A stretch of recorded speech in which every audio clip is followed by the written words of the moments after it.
আপনাকে যেটা বলতে চাচ্ছিলাম যে আল্লাহ সুবহানাহু ওয়া তাআলা তিনি বলছেন সূরা তারিক সূরা নম্বর 66 আয়াত নম্বর 6 এর মধ্যে আল্লাহ সুবহানাহু ওয়া তাআলা তিনি বলছেন যে ইয়া আইয়ুহাল্লাযীনা আমানু কু আনফুসাকুম ওয়া আহলিকুম নারা ওয়া কুদুহা আন-নাস ওয়াল হিজারা। আল্লাহ সুবহানাহু ওয়া তাআলা তিনি বলছেন যে ইয়া আইয়ুহাল্লাযীনা আমানু হে ঈমানদারগণেরা কু আনফুসাকুম তুমি আগে নিজে বাঁচো ওয়া আহলিকুম তারপরে তোমার পরিবার তোমার বর্গকে তোমার আহলকে তুমি বাঁচাও। কোথা থেকে? না জাহান্নাম থেকে।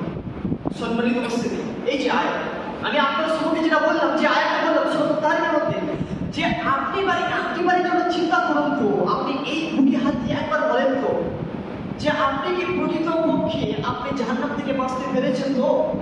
আপনি বাঁচতে পেরেছেন তো?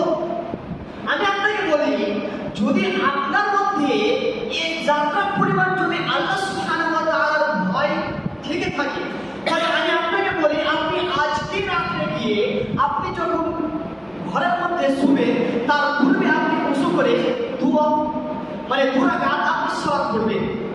সালাত করার পর আপনি সেখানে বসে বসে গভীরভাবে আপনি চিন্তা করবেন। আপনি তো একটা শিক্ষিত মানুষ, আপনি তো সুস্থ মস্তিষ্কের মানুষ, আপনি একবার চিন্তা করবেন যে আমি কি প্রকৃত পক্ষে আমি কি জাহান্নাম থেকে বাঁচতে পেরেছি তো? আপনি একবার চিন্তা করবেন।